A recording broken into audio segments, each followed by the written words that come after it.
ನಮಸ್ಕಾರ. ಇದು ಜಾಣ ಸುದ್ದಿ, ವಿಜ್ಞಾನ, ವಿಚಾರ ಹಾಗೂ ವಿಸ್ಮಯಗಳ ಧ್ವನಿ ಪತ್ರಿಕೆ. ದಿನದಿನವೂ ವಿಜ್ಞಾನ.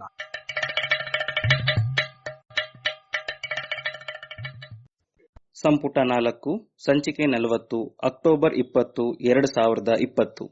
ತುಂತುರು ಸುದ್ದಿಗಳು. ಬೆಳ್ಳಗಿನ ಅಕ್ಕಿಯೆಲ್ಲ ಆರೋಗ್ಯಕರವಲ್ಲ. ಮಂಗಳೂರಿನಲ್ಲಿ ಹೋಟೆಲಿಗೆ ಹೋಗಿ ಊಟಕ್ಕೆ ಆರ್ಡರ್ ಮಾಡಿದರೆ ಯಾವ ಅಕ್ಕಿ ಬೆಳತಿಗೆಯೋ ಕುಚ್ಚಲೋ ಎನ್ನುತ್ತಾರೆ. ಈ ಅಭ್ಯಾಸ ಮಲೆನಾಡು ಹಾಗೂ ಮೈಸೂರು ಸೀಮೆಯಲ್ಲಿ ಇಲ್ಲ. ಏಕೆಂದರೆ ಇಲ್ಲಿನ ಜನತೆ ಮೆಚ್ಚುವುದು ಪಾಲಿಶ್ ಮಾಡಿದ ಬೆಳತಿಗಿ, ಕುದಿಸಿ ಮಿಲ್ ಮಾಡಿದ ಕುಚ್ಚಲು ಅಕ್ಕಿಯನ್ನಲ್ಲ.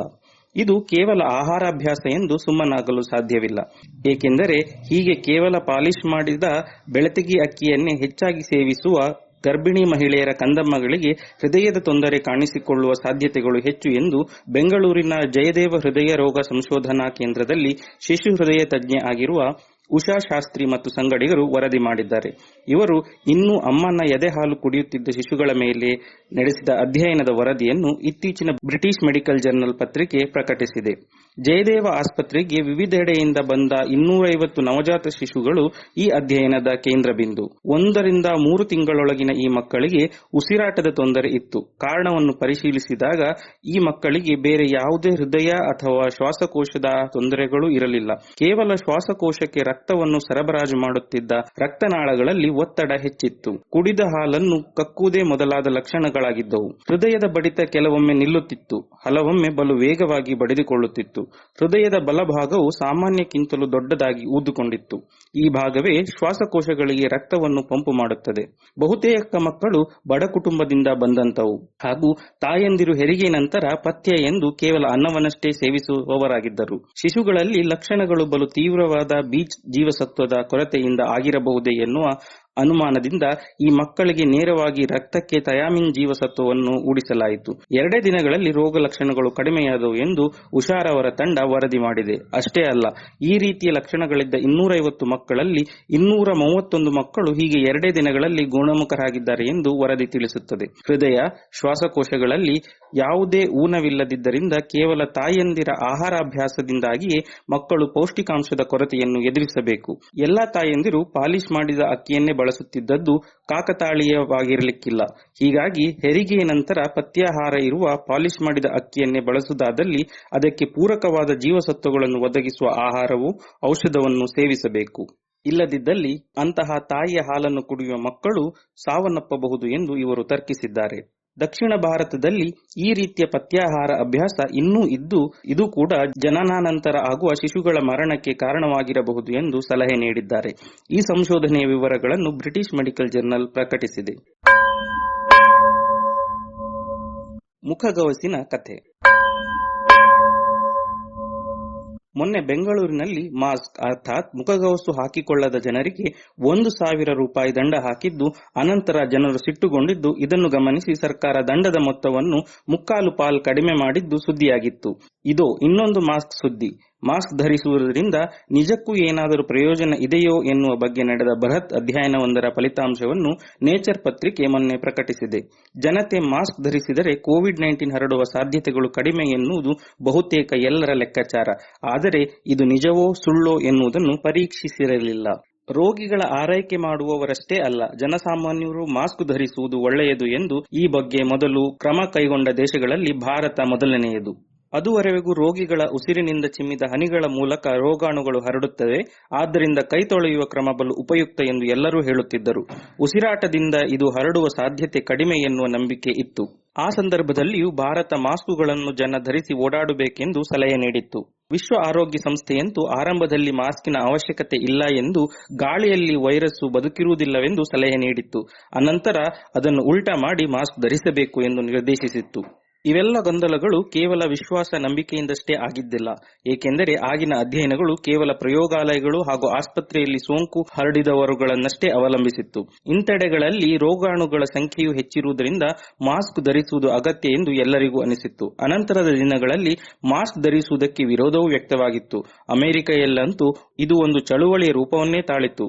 ಬ್ರಾವನ್ನೇ ಧರಿಸಿದ ನಾವು ಮಾಸ್ಕ್ ಅನ್ನೇಕೆ ಧರಿಸಬೇಕು ಎಂದು ಕೇಳಿದವರೂ ಇದ್ದಾರೆ. ಅಮೆರಿಕೆಯ ಅಧ್ಯಕ್ಷರು ಮಾಸ್ಕ್ ಧರಿಸುವುದನ್ನು ಗೇಲಿ ಮಾಡಿದ್ದರು. ಇವೆಲ್ಲದರ ಮಧ್ಯೆ ಮಾಸ್ಕ್ ನಿಜಕ್ಕೂ ಸೋಂಕು ತಡೆಯುತ್ತದೆ ಎನ್ನುವ ಬಗ್ಗೆ ನಿರ್ದಿಷ್ಟ ಪುರಾವೆಗಳು ಇರಲಿಲ್ಲ. ಇದೀಗ ಕೆನಡಾದ ವರ್ಜೀನಿಯಾ ಕಾಮನ್ವೆಲ್ತ್ ವಿಶ್ವವಿದ್ಯಾನಿಲಯದ ವಿಜ್ಞಾನಿ ಕ್ರಿಸ್ಟಫರ್ ಲೆಸ್ಲರ್ ಮತ್ತು ಸಂಗಡಿಗರು ಹಲವು ದೇಶಗಳಲ್ಲಿ ಕೋವಿಡ್ ಆರಂಭವಾದ ದಿನದಿಂದ ಇಂದಿನವರೆಗೂ ಹರಡಿದ ಸೋಂಕಿನ ಪ್ರಮಾಣ ಹಾಗೂ ಆಗಿರುವ ಸಾವಿನ ಲೆಕ್ಕಾಚಾರಗಳನ್ನು ಉಳಿದ ಹಲವು ಅಂಶಗಳ ಜೊತೆಗೆ ತಾಳೆ ಹಾಕಿ ಪರಿಶೀಲಿಸಿದ್ದಾರೆ. ಇವರ ಪ್ರಕಾರ 60ಕ್ಕಿಂತ ವಯಸ್ಸು ಹೆಚ್ಚಾದವರು ಹೆಚ್ಚಿದ್ದ ದೇಶಗಳಲ್ಲಿ ಸಾವಿನ ಸಂಖ್ಯೆ ಹೆಚ್ಚು. ಇದಲ್ಲದೆ ಒಂದೇ ದೇಶದಲ್ಲಿ ಹಲವಾರು ಅಂಶಗಳನ್ನು ಗಮನಿಸಿ ಸೋಂಕು ಹೇಗೆ ಹರಡಿದೆ ಎಂದು ಗಣಿಸಿದ್ದಾರೆ. ಮಾಸ್ಕುಗಳನ್ನು ಧರಿಸಿ ಓಡಾಡುವುದು ಹೆಚ್ಚಿರುವ ದೇಶಗಳಲ್ಲಿ ರೋಗ ಹರಡುವ ಗತಿಯು ಕಡಿಮೆ ಎಂಬುದು ಇದರಿಂದ ತಿಳಿದಿದೆ. ಇದು ಕೇವಲ ಲೆಕ್ಕಾಚಾರವಷ್ಟೇ ಎಂದಿರಾ? ಇದೇ ರೀತಿಯಲ್ಲಿ ಇಡೀ ಜನತೆ ಮಾಸ್ಕ್ ಧರಿಸದಿದ್ದರೆ ಏನಾಗಬಹುದು, ಧರಿಸಿದರೆ ಏನಾಗಬಹುದು ಎಂದು ಅಮೆರಿಕೆಯ ಕ್ಯಾಲಿಫೋರ್ನಿಯಾ ವಿಶ್ವವಿದ್ಯಾನಿಲಯದ ಮೋನಿಕಾ ಗಾಂಧಿ ಮತ್ತು ಸಂಗಡಿಗರು ಅಧ್ಯಯನ ಮಾಡಿದ್ದಾರೆ. ಮಾಸ್ಕು, ಅದರಲ್ಲಿಯೂ ವೈದ್ಯರು ಧರಿಸುವಂತ N3 ಗುಣಮಟ್ಟವಲ್ಲದಿದ್ದರೂ ಸಾಧಾರಣ ಬಟ್ಟೆಯ ಮಾಸ್ಕ್ ಧರಿಸಿದರೂ ಪ್ರಯೋಜನ ಇರಬಹುದಂತೆ. ಆದರೆ ಇವರ ಪ್ರಕಾರ ಮಾಸ್ಕ್ ರೋಗಾಣುಗಳನ್ನು ನಮ್ಮನ್ನು ತಾಕುವುದನ್ನು ತಡೆಯಲಿಕ್ಕಿಲ್ಲ. ಆದರೆ ಅತಿ ಹೆಚ್ಚು ರೋಗಾಣುಗಳು ಸೋಂಕಿ ತಕ್ಷಣವೇ ತೀವ್ರತರನಾದ ಕಾಯಿಲೆ ಆಗದಂತೆ ಮಾಡುತ್ತಿರಬಹುದು. ಹೀಗಾಗಿ ಸೋಂಕಿನ ಸಂಖ್ಯೆ ಹೆಚ್ಚಿದ್ದರೂ ಸಾವಿನ ಸಂಖ್ಯೆ ಕಡಿಮೆಯೇ ಇರುತ್ತದೆ ಎಂದಿದ್ದಾರೆ. ಇದಲ್ಲದೆ ಹಲವು ಪರೋಕ್ಷ ಪುರಾವೆಗಳು ಇವೆ. ಅಮೆರಿಕೆಯಲ್ಲಿ ಅಲ್ಲಿನ ಕರಿಯ ಜನಾಂಗದವನೊಬ್ಬನು ಪೊಲೀಸರು ಕೊಂದದ್ದನ್ನು ವಿರೋಧಿಸಿ ನಡೆದ ಪ್ರತಿಭಟನೆಯ ವೇಳೆ ಸಾವಿರಾರು ಜನರಿದ್ದರೂ ಸೋಂಕು ಹರಡಿಲ್ಲ, ಏಕೆಂದರೆ ಇವರೆಲ್ಲರೂ ಮಾಸ್ಕ್ ಧರಿಸಿದ್ದರು. ಅದಕ್ಕೂ ಮುನ್ನ ಜಾರ್ಜಿಯಾದಲ್ಲಿ ನೂರಾರು ಜನರು ಮೋಜಿಗಾಗಿ ಕ್ಯಾಂಪ್ ಸೇರಿದಾಗ ಬಹಳಷ್ಟು ಸೋಂಕು ಹರಡಿತ್ತು ಎಂದು ದಾಖಲೆಗಳು ತಿಳಿಸುತ್ತಿವೆ. ಒಟ್ಟಾರೆ ಮಾಸ್ಕ್ ಧರಿಸುವುದರಿಂದ ಲಾಭವಿದೆ ಎಂದು ಸೂಚನೆಗಳು ಇದ್ದರೂ ಇದು ಹೇಗೆ ರೋಗ ಹರಡಂತೆ ತಡೆಯುತ್ತದೆ, ಎಂತಹ ಮಾಸ್ಕ್ ನಿಜಕ್ಕೂ ಪರಿಣಾಮಕಾರಿ ಎನ್ನುವುದನ್ನು ತೀರ್ಮಾನಿಸಲು ಆಗಿಲ್ಲ. ಇದಕ್ಕೆ ತಂತ್ರಗಳು, ವಿಧಾನಗಳು ಇಲ್ಲ ಅಂತಲ್ಲ, ಆದರೆ ಅದನ್ನು ಅಧ್ಯಯನ ಮಾಡುವಷ್ಟು ಶಿಸ್ತಿನಿಂದ ಜನತೆ ನಡೆದುಕೊಳ್ಳುತ್ತಿಲ್ಲ ಎನ್ನುತ್ತದೆ ನೇಚರ್. ಈ ಕುರಿತ ವರದಿಯನ್ನು ನೇಚರ್ ಪತ್ರಿಕೆಯಲ್ಲಿ ಓದಬಹುದು. ಗಾಳಿಯಿಂದ ನೀರು ತೆಗೆಯುವ ಸಾಧನ.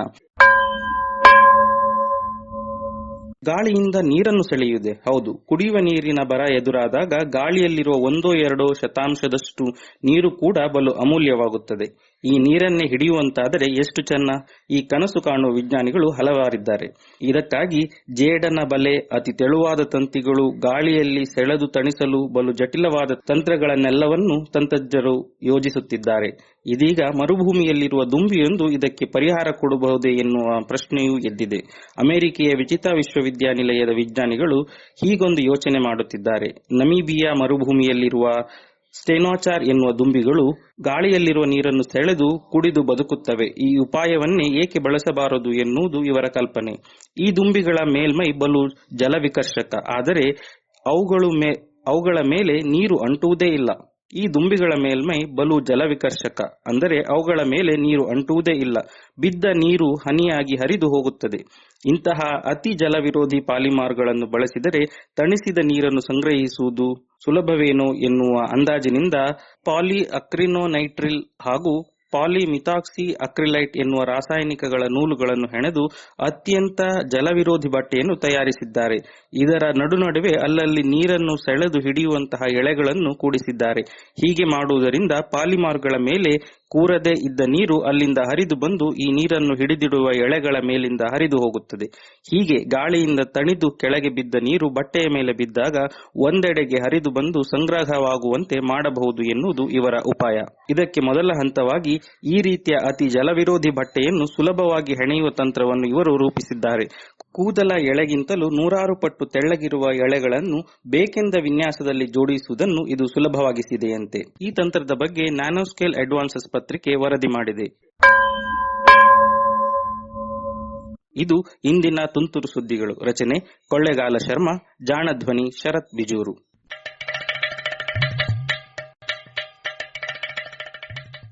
ಜಾಣ ಸುದ್ದಿ ಕುರಿತ ಸಲಹೆ, ಸಂದೇಹಗಳು, ಪ್ರಶ್ನೆಗಳು ಇದ್ದಲ್ಲಿ ನೇರವಾಗಿ 9886640328 ಈ ನಂಬರಿಗೆ ಕರೆ ಮಾಡಿ, ಇಲ್ಲವೇ ವಾಟ್ಸಪ್ ಮಾಡಿ.